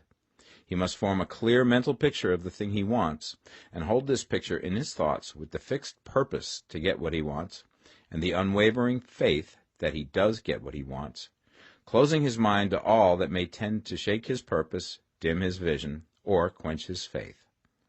That he may receive what he wants when it comes, man must act now upon the people and things in his present environment. Chapter 12. Efficient Action. You must use your thought as directed in previous chapters, and begin to do what you can do where you are, and you must do all that you can do where you are. You can advance only by being larger than your present place, and no man is larger than his present place who leaves undone any of the work pertaining to that place. The world is advanced only by those who more than fill their present places. If no man quite filled his present place, you can see that there must be a going backward in everything. Those who do not quite fill their present places are dead weight upon society, government, commerce, and industry. They must be carried along by others at a great expense. The progress of the world is retarded only by those who do not fill the places they are holding. They belong to a former age and a lower stage or plane of life, and their tendency is towards degeneration. No society could advance if every man was smaller than his place. Social evolution is guided by the law of physical and mental evolution. In the animal world, evolution is caused by excess of life. When an organism has more life than can be expressed in the function of its own plane, it develops the organs of a higher plane, and a new species is originated. There never would have been new species had there not been organisms which more than filled their places. The law is exactly the same for you. Your getting rich depends upon your applying this principle to your own affairs. Every day is either a successful day or a day of failure, and it is the successful days which get you what you want. If every day is a failure, you can never get rich, while if every day is a success, you cannot fail to get rich. If there is something that may be done today, and you do not do it, you have failed in so far as that thing is concerned, and the consequences may be more disastrous than you imagine. You cannot foresee the results of even the most trivial act. You do not know the workings of all the forces that have been set moving in your behalf. Much may be depending on your doing some simple act. It may be the very thing which is to open the door of opportunity to very great possibilities. You can never know all the combinations which Supreme Intelligence is making for you in the world of things and of human affairs. Your neglect or failure to do some small thing may cause a long delay in getting what you want. Do, every day, all that can be done that day. There is, however, a limitation or qualification of the above that you must take into account. You are not to overwork, not to rush blindly into your business in the effort to do the greatest possible number of things in the shortest possible time. You are not to try to do tomorrow's work today, nor to do a week's work in a day. It is really not the number of things you do, but the efficiency of each separate action that counts. Every act is, in itself, either a success or a failure. Every act is, in itself, either effective or inefficient. Every inefficient act is a failure, and if you spend your life in doing inefficient acts, your whole life will be a failure. The more things you do, the worse for you if all your acts are inefficient ones. On the other hand, every efficient act is a success in itself, and if every act of your life is an efficient one, your whole life must be a success. The cause of failure is doing too many things in an inefficient manner, and not doing enough things in an efficient manner. You will see that it is a self-evident proposition that if you do not do any inefficient acts, and if you do a sufficient number of efficient acts, you will become rich. If, now, it is possible for you to make each act an efficient one, you see again that the getting of riches is reduced to an exact science, like mathematics. The matter turns, then, on the questions whether you can make each separate act a success in itself, and this you certainly can do. You can make each act a success because all power is working with you, and all power cannot fail. Power is at your service, and to make each act efficient, you have only to put power into it. Every action is either strong or weak, and when every one is strong, you are acting in the certain way which will make you rich. Every act can be made strong and efficient by holding your vision while you are doing it, and putting the whole power of your faith and purpose into it. It is at this point that the people fail who separate mental power from personal action. They use the power of the mind in one place and at one time, and they act in another place at another time. So their acts are not successful in themselves. Too many of them are inefficient. But if all power goes into every act, no matter how commonplace, every act will be a success in itself. And as in the nature of things, every success opens the way to other successes, your progress towards what you want and the progress of what you want toward you will become increasingly rapid. Remember that successful action is cumulative in its results. Since the desire for more life is inherent in all things, when a man begins to move towards larger life, more things attach themselves to him, and the influence of his desire is multiplied. Do, every day, all that you can do that day, and do each act in an efficient manner. In saying that you must hold your vision while you are doing each act, however trivial or commonplace, I do not mean to say that it is necessary at all times to see the vision distinctly to its smallest details. It should be the work of your leisure hours to use your imagination on the details of your vision, and to contemplate them until they are firmly fixed upon memory. If you wish speedy results, spend practically all your spare time in this practice.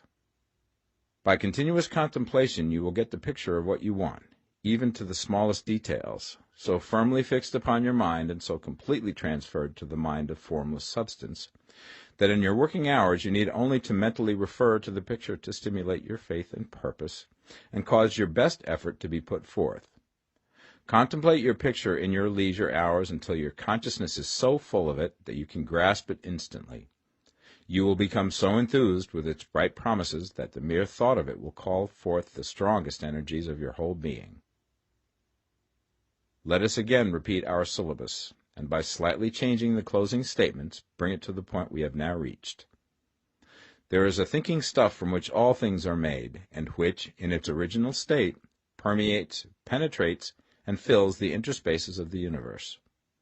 A thought in this substance produces the thing that is imaged by the thought. Man can form things in his thought, and, by impressing his thought upon formless substance, can cause the thing he thinks about to be created. In order to do this, man must pass from competitive to the creative mind. He must form a clear mental picture of the thing he wants, and do, with faith and purpose, all that can be done each day, doing each separate thing in an efficient manner. Chapter 13. Getting into the right business. Success in any particular business depends for one thing upon your possessing in a well-developed state the faculties required in that business. Without good musical faculty, no one can succeed as a teacher of music. Without well-developed mechanical faculties, no one can achieve great success in any of the mechanical trades. Without tact and the commercial faculties, no one can succeed in the mercantile pursuits. But to possess in a well-developed state the faculties required in your particular vocation does not ensure getting rich.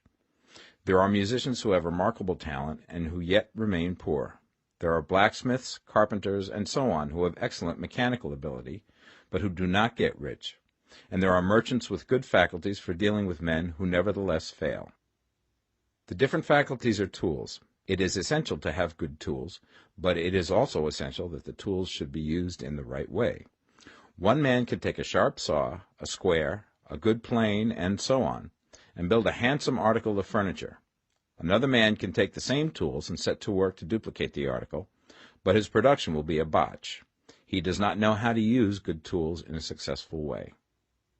The various faculties of your mind are the tools with which you must do the work which is to make you rich. It will be easier for you to succeed if you get into a business for which you are well equipped with mental tools. Generally speaking, you will do best in that business which will use your strongest faculties, the one for which you are naturally best fitted. But there are limitations to this statement also. No man should regard his vocation as being irrevocably fixed by the tendencies with which he was born. You can get rich in any business, for if you have not the right talent you can develop that talent.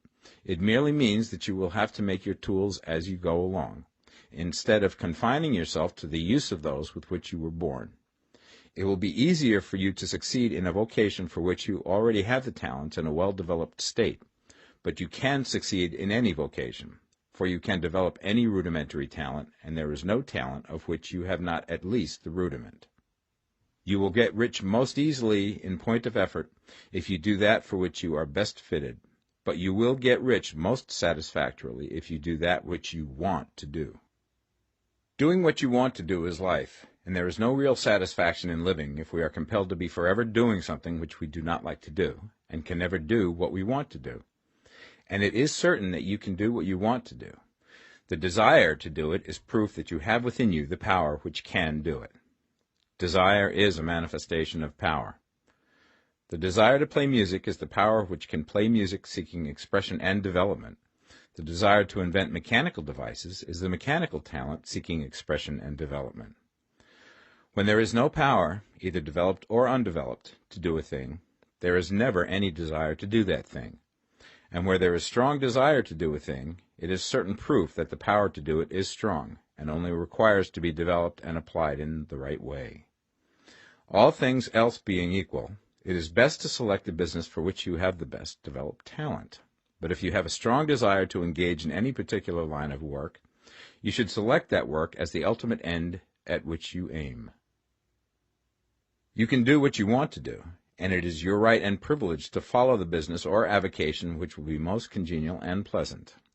You are not obliged to do what you do not like to do, and should not do it except as a means to bring you to the doing of the thing you want to do.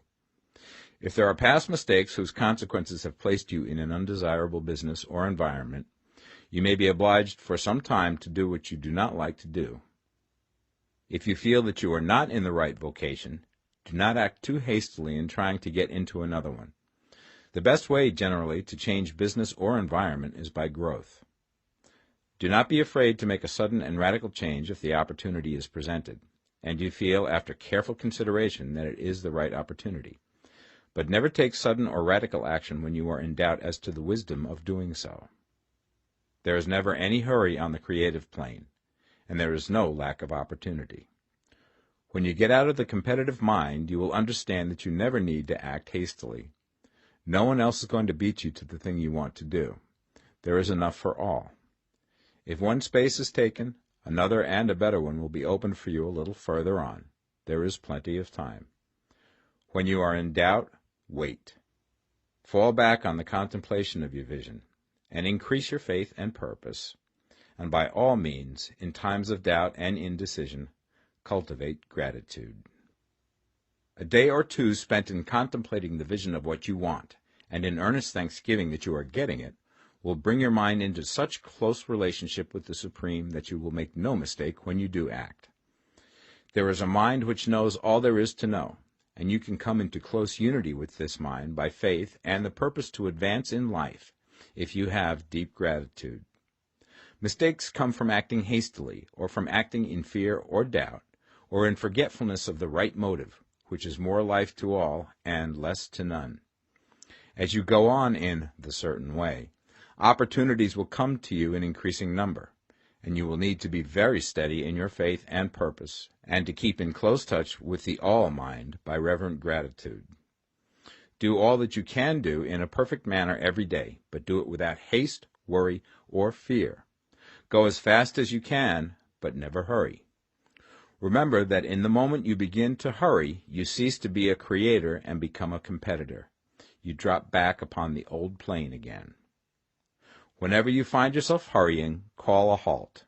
Fix your attention on the mental image of the thing you want, and begin to give thanks that you are getting it. The exercise of gratitude will never fail to strengthen your faith and renew your purpose. Chapter 14. The Impression of Increase. Whether you change your vocation or not, your actions for the present must be those pertaining to the business in which you are now engaged. You can get into the business you want by making constructive use of the business you are already established in, by doing your daily work in a certain way. And in so far as your business consists in dealing with other men, whether personally or by letter, the key thought of all your efforts must be to convey to their minds the impression of increase. Increase is what all men and women are seeking. It is the urge of the formless intelligence within them, seeking fuller expression. The desire for increase is inherent in all nature. It is the fundamental impulse of the universe. All human activities are based on the desire for increase. People are seeking more food, more clothes, better shelter, more luxury, more beauty, more knowledge, more pleasure. Increase in something, more life. Every living thing is under this necessity for continuous advancement. Where increase of life ceases, dissolution and death set in at once. Man instinctively knows this, and hence he is forever seeking more. This law of perpetual increase is set forth by Jesus in the parable of the talents. Only those who gain more retain any. From him who hath not shall be taken away even that which he hath. The normal desire for increased wealth is not an evil or a reprehensible thing. It is simply the desire for more abundant life. It is aspiration. And because it is the deepest instinct of their natures, all men and women are attracted to him who can give them more of the means of life. In following the certain way, you are getting continuous increase for yourself, and you are giving it to all with whom you deal. You are a creative center from which increase is given off to all. Be sure of this, and convey assurance of the fact to every man, woman, and child with whom you come in contact. No matter how small the transaction, even if it be only the selling of a stick of candy to a little child, put into it the thought of increase, and make sure that the customer is impressed with the thought. Convey the impression of advancement with everything you do, so that all people shall receive the impression that you are an advancing man, and that you advance all who deal with you. Even to the people whom you meet in a social way, without any thought of business, and to whom you do not try to sell anything, give the thought of increase. You can convey this impression by holding the unshakable faith that you, yourself, are in the way of increase, and by letting this faith inspire, fill, and permeate every action. Do everything that you do in the firm conviction that you are an advancing personality, and that you are giving advancement to everybody. Feel that you are getting rich, and that in doing so you are making others rich, and conferring benefits to all. Do not boast or brag of your success, or talk about it unnecessarily. True faith is never boastful. Wherever you find a boastful person, you find one who is secretly doubtful and afraid. Simply feel the faith, and let it work out in every transaction.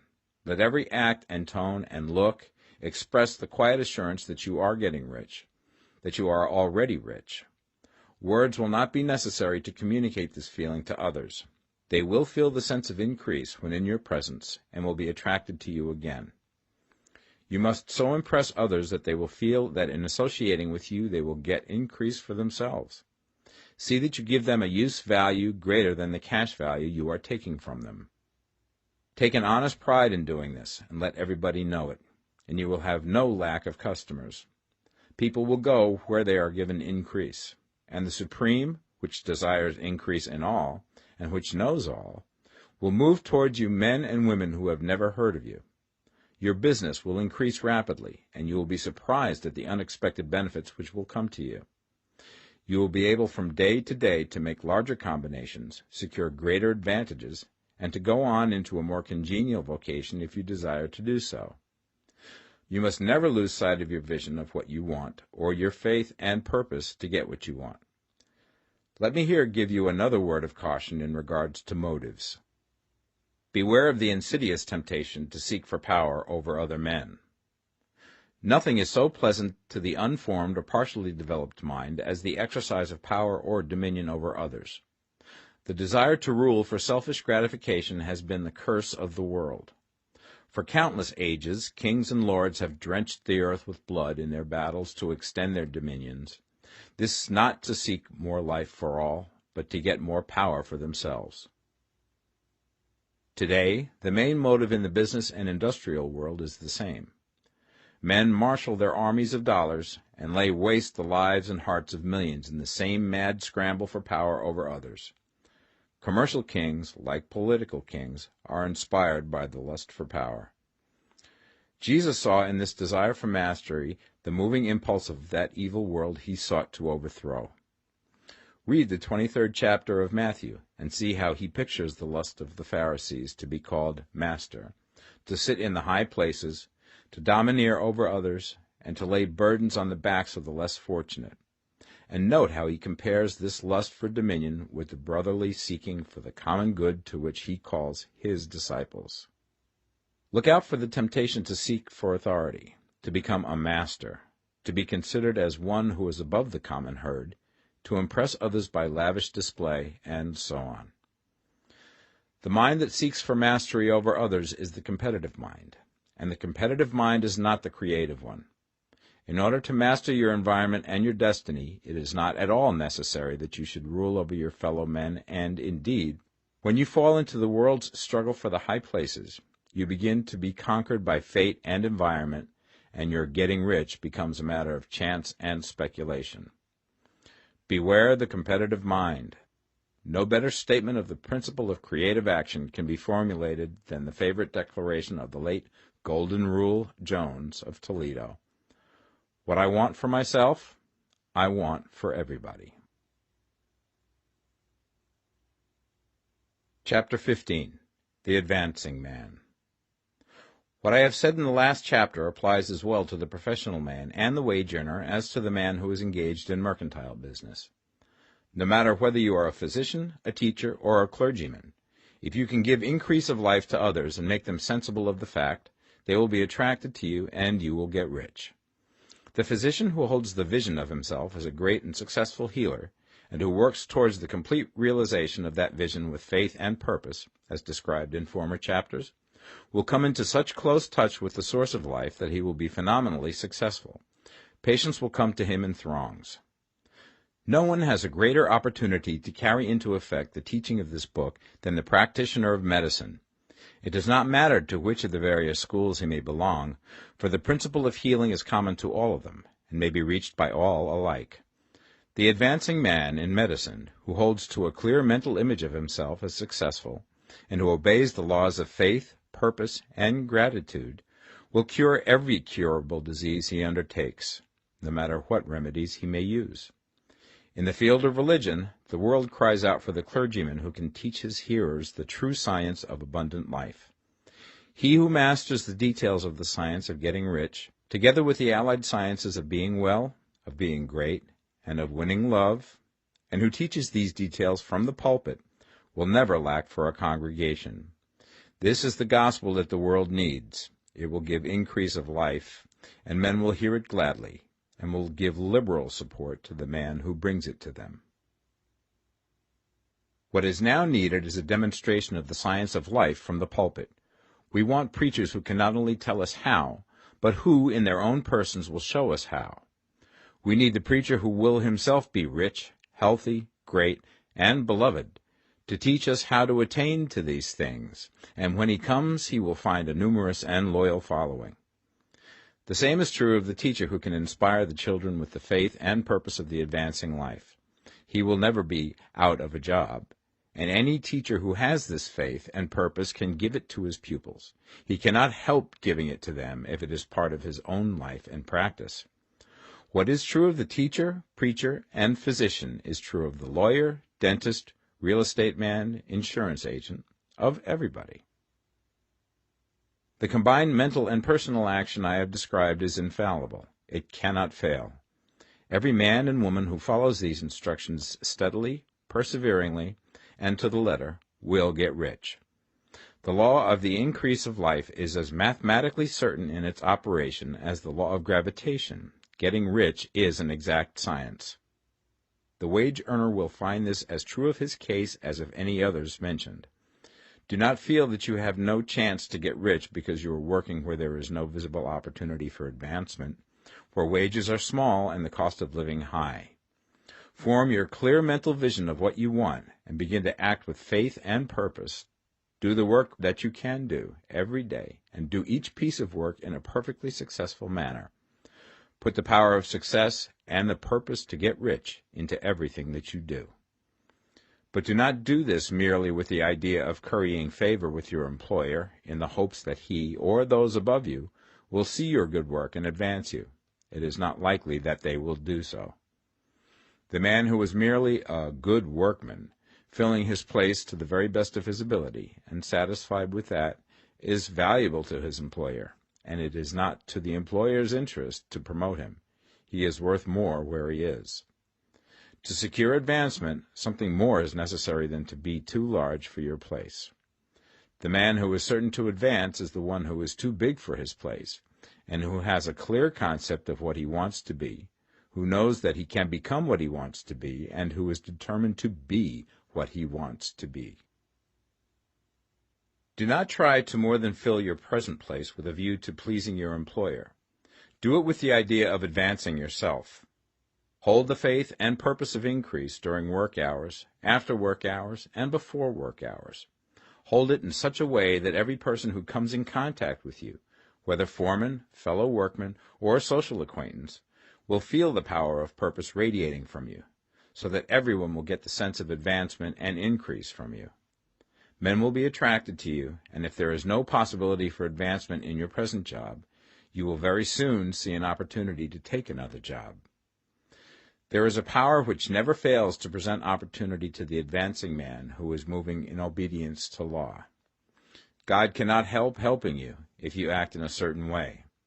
He must do so in order to help himself. There is nothing in your circumstances or in the industrial situation that can keep you down. If you cannot get rich working for the Steel Trust, you can get rich on a 10-acre farm. And if you begin to move in the certain way, you will certainly escape from the clutches of the Steel Trust and get on to the farm or wherever else you wish to be. If a few thousands of its employees would enter upon the certain way, the Steel Trust would soon be in a bad plight. It would have to give its working men more opportunity or go out of business. Nobody has to work for a trust.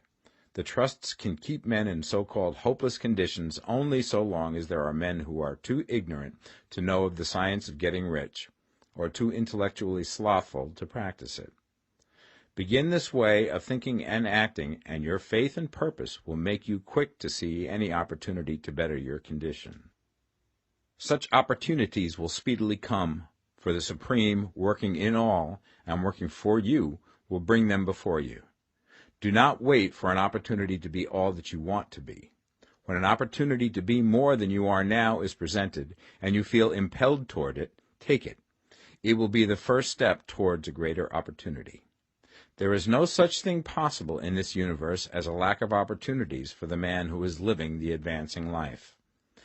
It is inherent in the constitution of the cosmos that all things shall be for him and work together for his good, and he must certainly get rich if he acts and thinks in the certain way. So let wage-earning men and women study this book with great care, and enter with confidence upon the course of action it prescribes. It will not fail. Chapter 16. Some Cautions and Concluding Observations. Many people will scoff at the idea that there is an exact science of getting rich. Holding the impression that the supply of wealth is limited, they will insist that social and governmental institutions must be changed before even any considerable number of people can acquire a competence. But this is not true. It is true that existing governments keep the masses in poverty, but this is because the masses do not think and act in the certain way. If the masses begin to move forward as suggested in this book, neither governments nor industrial systems can check them. All systems must be modified to accommodate the forward movement. If the people have the advancing mind, have the faith that they can become rich, and move forward with the fixed purpose to become rich, nothing can possibly keep them in poverty. Individuals may enter upon the certain way at any time and under any government, and may make themselves rich. And when any considerable number of individuals do so under any government, they will cause the system to be so modified as to open the way for others. The more men who get rich on the competitive plane, the worse for others. The more who get rich on the creative plane, the better for others. The economic salvation of the masses can only be accomplished by getting a large number of people to practice the scientific method set down in this book and become rich. These will show others the way and inspire them with a desire for real life, with the faith it can be attained, and with the purpose to attain it. For the present, however, it is enough to know that neither the government under which you live nor the capitalistic or competitive system of industry can keep you from getting rich. When you enter upon the creative plane of thought, you will rise above all these things and become a citizen of another kingdom. But remember that your thought must be held upon the creative plane. You are never for an instant to be betrayed into regarding the supply as limited, or into acting on the moral level of competition. Whenever you do fall into old ways of thought, correct yourself instantly, for when you are in the competitive mind, you have lost the cooperation of the mind of the whole. Do not spend any time in planning as to how you will meet possible emergencies in the future, except as the necessary policies may affect your actions today. You are concerned with doing today's work in a perfectly successful manner, and not with emergencies which may arise tomorrow. You can attend to them as they come.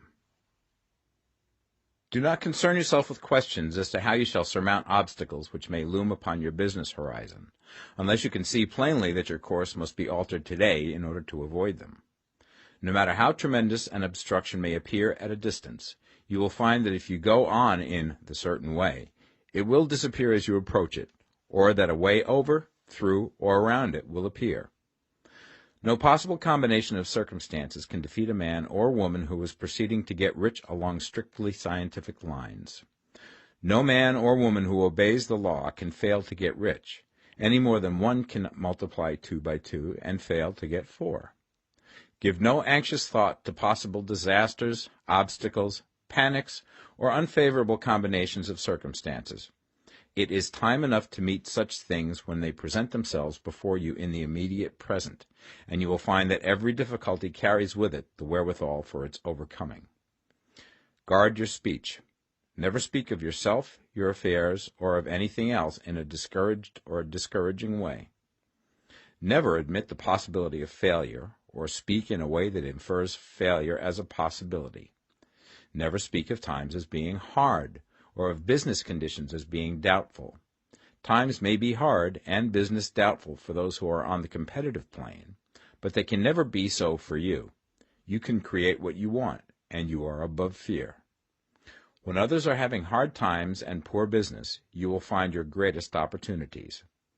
Train yourself to think of and to look upon the world as a something which is becoming, which is growing, and to regard seeming evil as being only that which is undeveloped. Always speak in terms of advancement. To do otherwise is to deny your faith, and to deny your faith is to lose it. Never allow yourself to feel disappointed.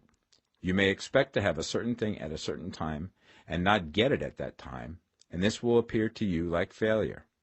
But if you hold to your faith, you will find that the failure is only apparent. Go on in the certain way, and if you do not receive that thing, you will receive something so much better that you will see that the seeming failure was really a great success.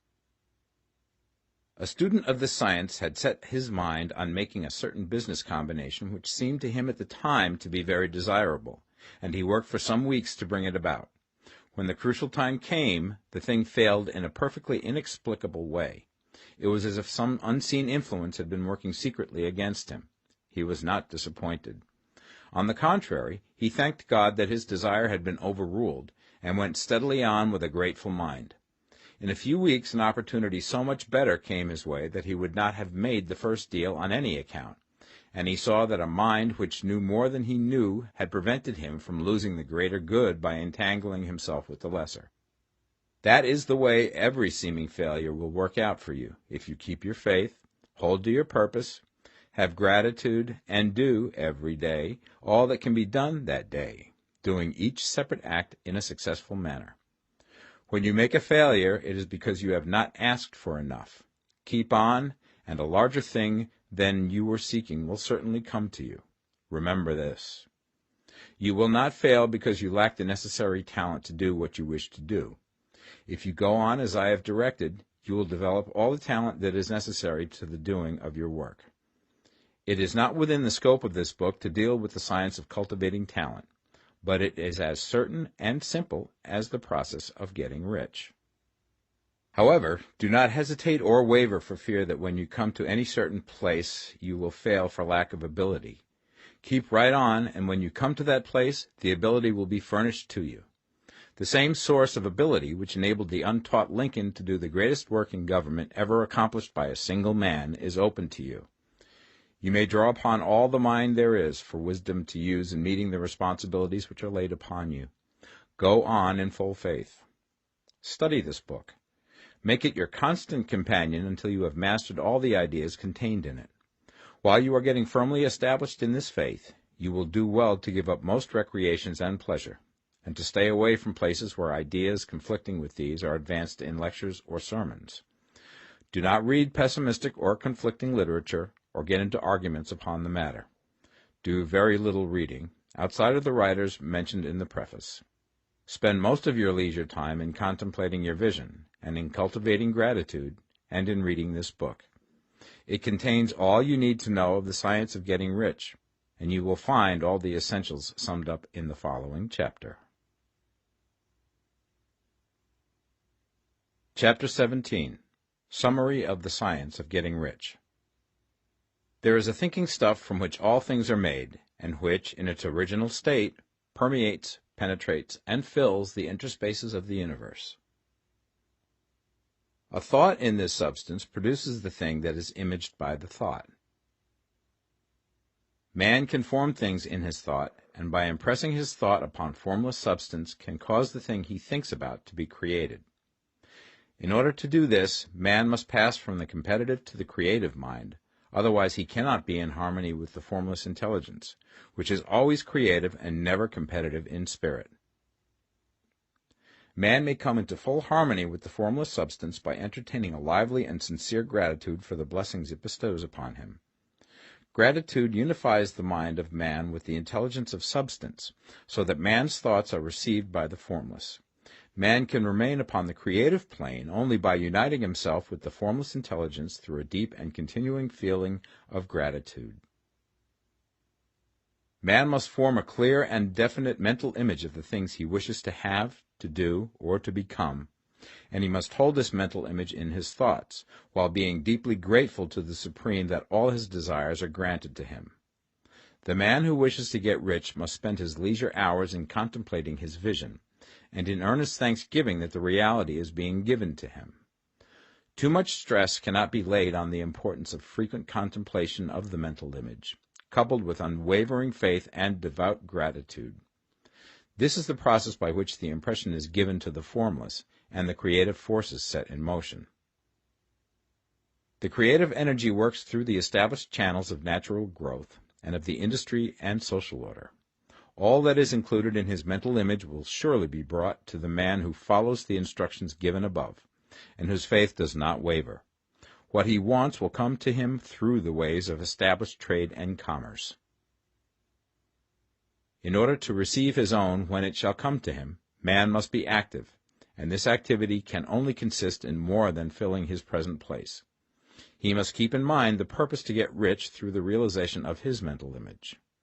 And he must do, every day, all that can be done that day, taking care to do each act in a successful manner. He must give to every man a use value in excess of the cash value he receives, so that each transaction makes for more life, and he must so hold the advancing thought that the impression of increase will be communicated to all with whom he comes in contact. The men and women who practice the foregoing instructions will certainly get rich, and the riches they receive will be in exact proportion to the definiteness of their vision, the fixity of their purpose, the steadiness of their faith, and the depth of their gratitude.